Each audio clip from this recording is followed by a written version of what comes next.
Good morning, CUT. I gotta tell you, this is one of those Sundays where we could really just ask the ushers and the board to take the floor, and we take the offering and we just get back 40, 35 minutes of our day. Somebody actually challenged me on that a couple weeks ago. He said, Rev, I've been to a lot of places. I heard Reverend Coleman say it. I hear you say it every now and again. We've had so much that we can just take the offering. When you going to actually do that? Just as soon as I hear from the Lord.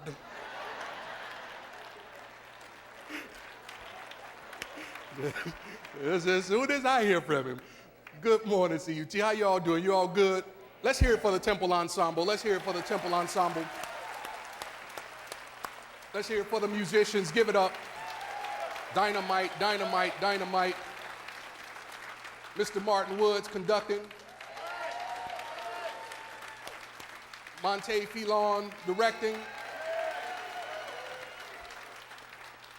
Our guest violinist. Stand up, let us love you. Candace.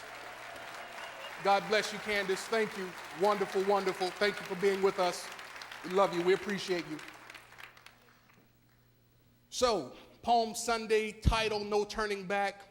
And my thesis really for this morning is pretty simple.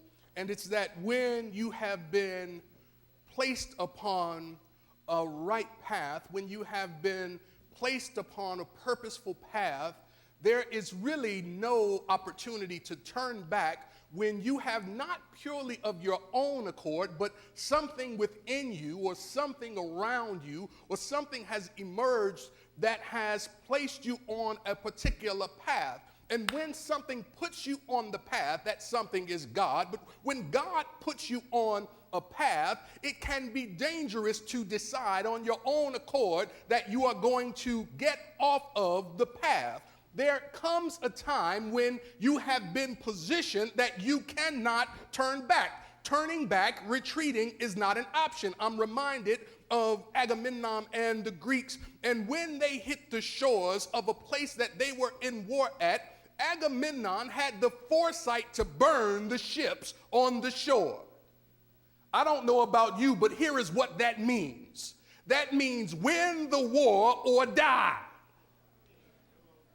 There is no retreat. When God has placed something in your heart that you are the only one who has the DNA to do, then you have to do what God has called you to do. Within the context of this ministry, God called us to teach all people everywhere how to live a better life, and we dare not retreat from what God has called and commissioned us to do. We will not turn back. We will not refuse what has been placed in our souls. We, as a community of faith and as the best teachers on the planet, will continue to teach people how to live better. As we are entering into this, what I want to encourage you to do is condition your mind and condition your soul so that you determine for yourself that you will not accept no for an answer. There are some things that just require you to push harder. If it was going to be easy, anybody could do it. There is a reason why you have been called and placed where you have been called and placed, because you have what it takes. There is a responsibility that comes with knowing what you know. It'd be different if you didn't know any better. It would be different if you hadn't had Basic Truth 1 and 2. It would be different if you hadn't had a whole slew of Bible classes. It would be different if you didn't have self-discovery. And I know there's somebody sitting in the room saying, well, I haven't had any of that, but you're in the place where that exists, so you might not be in it, but it's absolutely in you. That's why you have to be careful who you connect with. That's why you got to be mindful about who you hang around. you might not be in it, but if you're in the space, it can be in you. As we are challenging one another to not turn back, it's important that we recognize that even on this Palm Sunday, the palm branches that exist, let me see you if you got your palm branch, the palm branches that exist, wave the palm branch to me, let me see you, let me see you. The palm branch that you have with you is intended to be a symbolic reminder that there is a triumph and a victory within your soul. It's intended to remind you that there has been a defeat of a particular enemy or an opponent. It's intended to remind you that while you may have had to struggle, and while you may have faced some difficulty, and while there may have been some obstacles, success is still yours. Some of us begin to become discouraged when things don't go quite the way we want them to go. I don't know about you, but I've had experiences where I wanted my success and I wanted it now. They told me I could have it my way, Chester. And I want it my way and I want it now, but there is no such thing as success now that you don't have the platform for to support. You can't experience anything that you don't have the consciousness for. Does that make sense? Let me say it to you this way. You can't be in a loving relationship if you don't know how to love yourself. Let me say it to you this way. You can't get a promotion on your job if you ain't doing your job right now. Let me drive it down your street. You can't get the new latest car if you don't know how to appropriate in your mind the ability to have. There is nothing outside of you that's saying you can't have it. Everything that's in you is rejecting it from you. It's not that you're not intended to have it, but once you understand that you can't turn back, and turning back is not an option if you will continue to grow and push yourself to be what God has called you to be, and what God has called you to be is God. All right.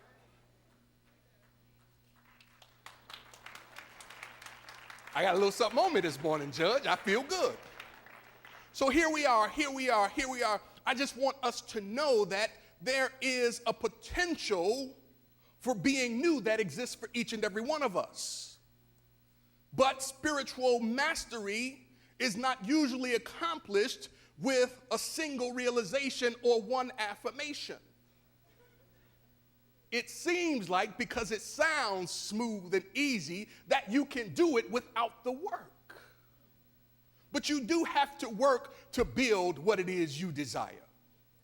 We reach spiritual mastery through active, committed participation in the process of practicing truth principles in every area of our life. I gotta say that one more time. We reach spiritual mastery through an active, say active, committed, say committed, participation in a process, say process, of practicing truth principles, say practicing truth principles in every area of my life. What does that look like? That means that I have to be willing to recognize and know that God is in everything and in everybody.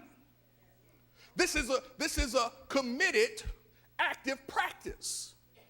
I think I said it last week. The people that you don't like and who don't like you are there to help you understand that God is all there is in every situation. The person that you divorced from,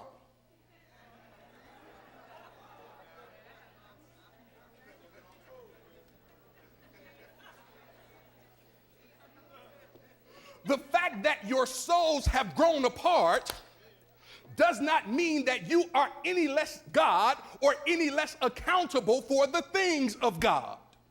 The fact that your souls have grown apart does not mean that you are not accountable to see God when God shows up. Yeah. even in the people that you don't like, especially in the people that you don't like. Rev, but you don't know how they hurt me. It does not matter how they hurt you. What's continuing to hurt you is how you keep revisiting and keep playing that same old song. They've been gone for years and you keep rehearsing the story. Everybody who calls you tell the story. That's why nobody calls you.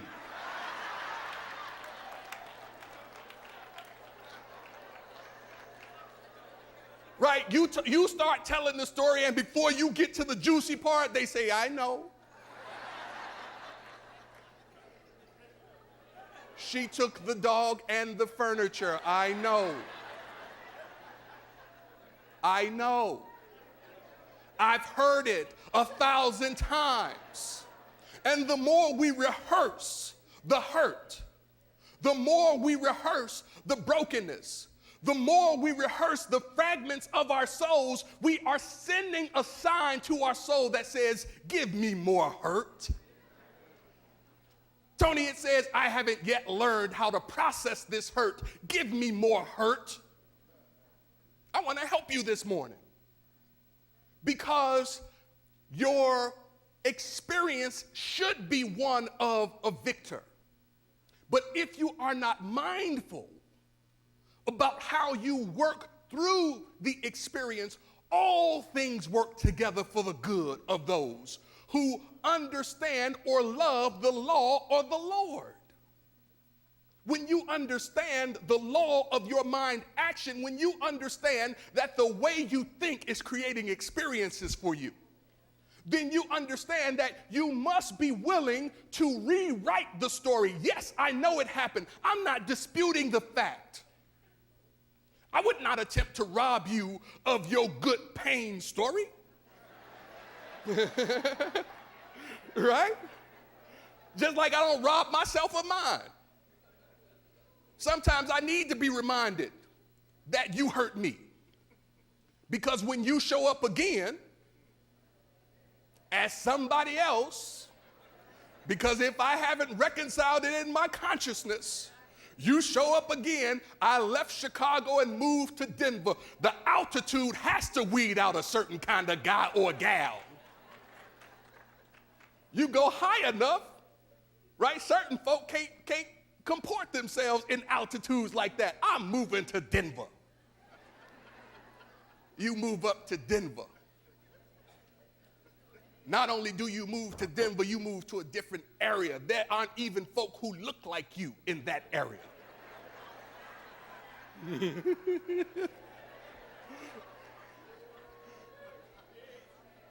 But then when she knocks on the door, your ex's name was Beverly, her name is Barbara. It's starting to get close.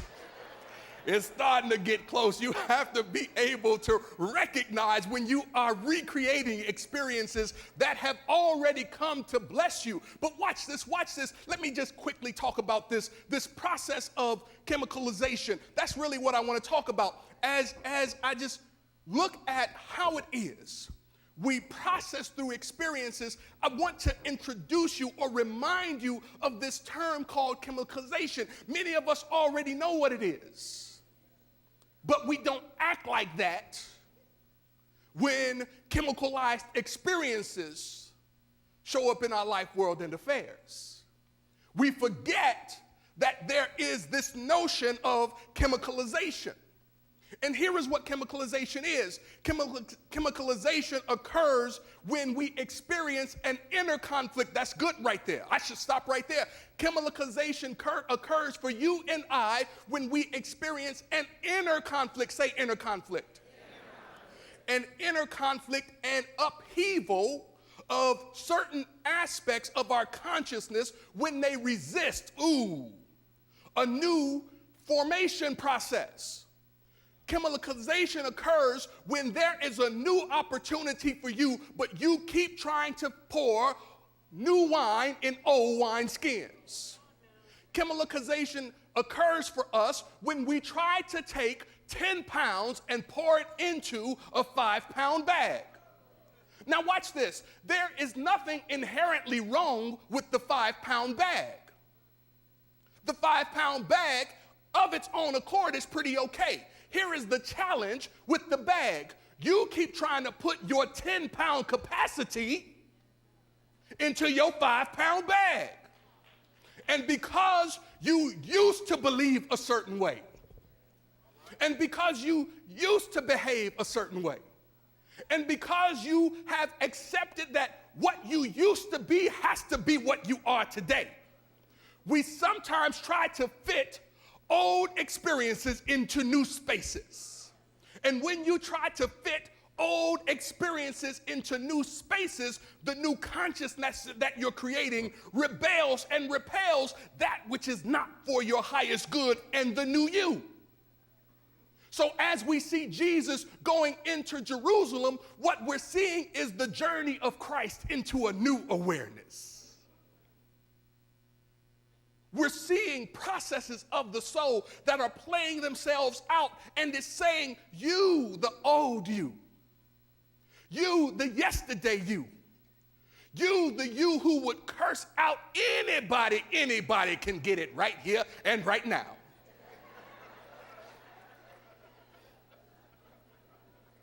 You know it's you I'm talking about. Now, to the saints, I'm not talking to the saints. I know the saints don't behave like that. I'm talking to the folks who just are on the verge of saved. Like, saved people. I know people who are saved. I'm not quite. Oh, good Lord. Let me just stay on here, because I might do better if I stay on here. Yeah, let's stay right here. Let's see if we can stay on here.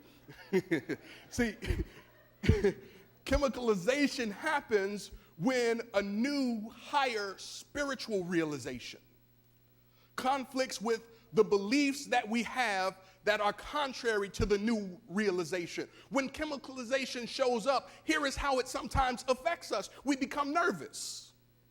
Like, there may not be anything inherently nervous about the experience, but you're just nervous because your old beliefs are being challenged by a new, higher, more spiritual way of thinking. It puts us in an uncomfortable space, yes?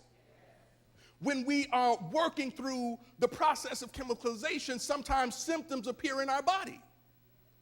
When we are going through this chemicalization process, sometimes you can't sleep.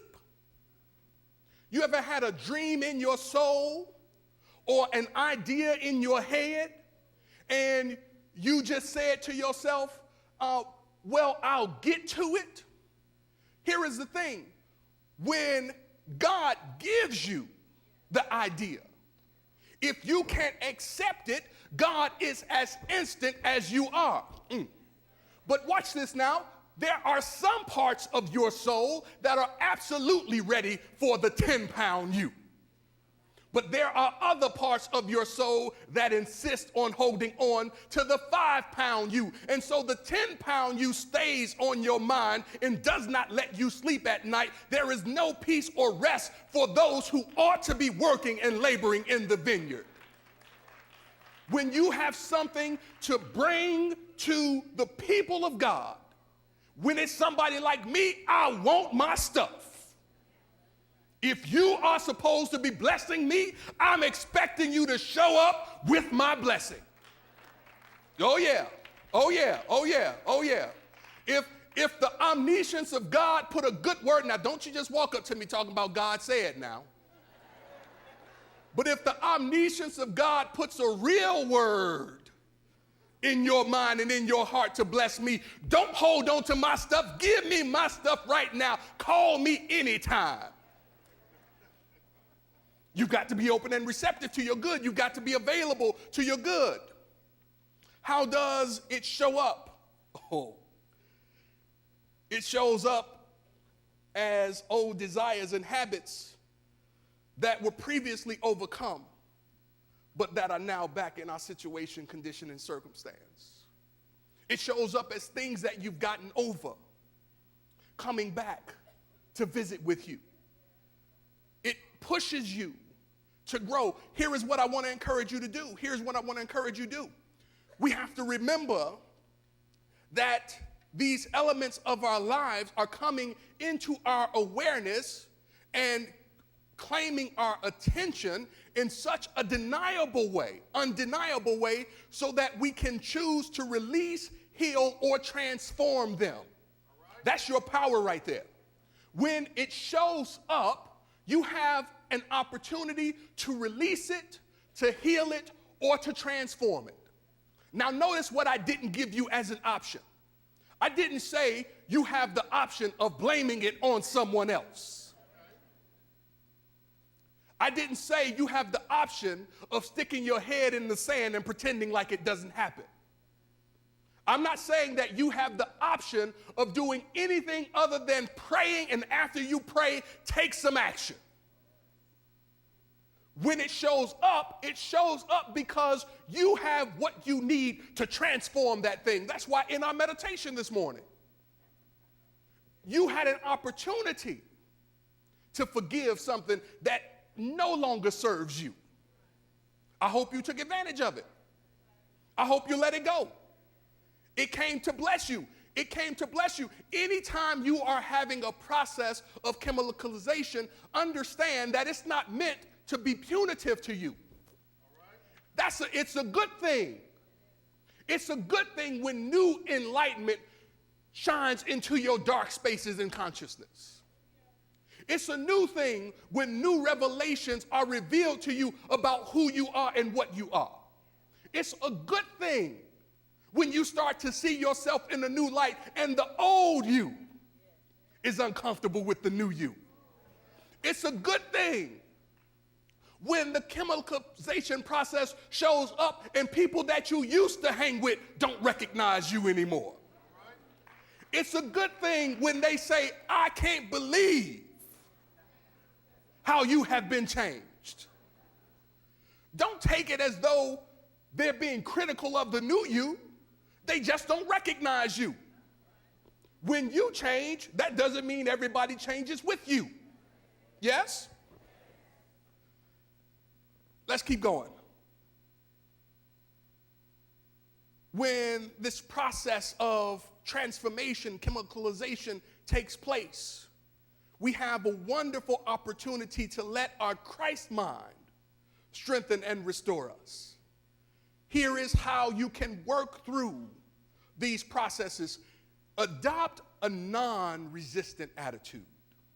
The scripture says, agree with your adversary quickly. Don't spend a whole lot of time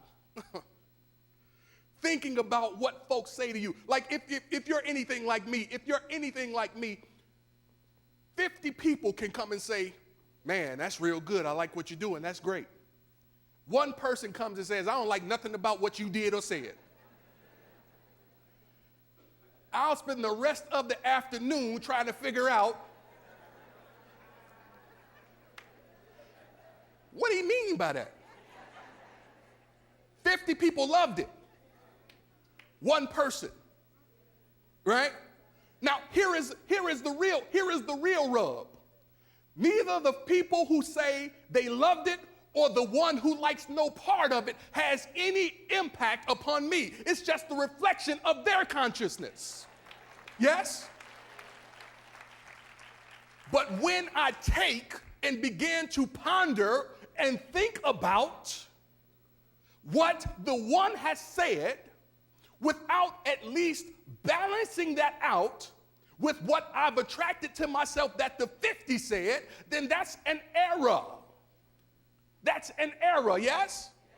So what I want to encourage us to do is to adopt an attitude of non-resistance, and when something appears in your mind or in your heart that is an adversary, go ahead and agree with it. When the thought of doubt shows its head, go ahead and say, you might be right. It could be right. But I'm going to keep pressing and find out. When the thought or emotion of fear emerges in the soul, talk to it. Go ahead and say to it, you might be correct. Maybe I should be afraid right in through here. but I'm going to keep my head up and I'm going to keep putting one foot in front of the other, and I'm going to walk like the God that I am. When confusion emerges, go ahead and speak to it and let it know, yeah, you might be right. I might be a little confused. But go ahead and say to it, but there's something within me that absolutely knows. See, when you start talking to your stuff will start being quiet. If you will say to the nonsense that plays in your head that it's time for you to sing a new tune, it's got to either get right or get gone. So what I want to encourage you to do as we get ready to get out of here, what I want to encourage you to do is not resist that which has come to bless you. It's okay. Understand that everything, say everything. Understand that everything can be for your good. And now get it. I understand. I get it. I really do get it. Sometimes things happen to you, and when they happen to you, they're not comfortable. They're not easy. As a matter of fact, they are very painful. They're confusing. There are many things that happen to us in that way. But it's not what happens to you. There are things that happen around us. And as they begin to happen around us, they might confuse us. They might cause us conflict. They might put us in uncomfortable conditions or situations. These are things that are happening around us. And as they're happening around us, it's important to recognize just that they're happening around us. The important thing, my brothers and sisters, is not what happens to you, not what happens around you, but that which happens within you. The only thing that you can control is whether or not you will think right, whether or not you will feel right, whether or not you will speak right, whether or not you will act right, and whether or not you will react right. But if you control what you can control, what you will find is that you have power that you knew not of. If you won't let the appearance throw you off too far, what you will find is that you can make your triumphant victory. Because here is the truth about you. You are an overcomer. It might not look like it, but sometimes you do have to look in the mirror and see what you've been through and what you've come through and where you are right now. If you will tell yourself the truth, you can't help but admit that just like you got through before, you're going to get through again.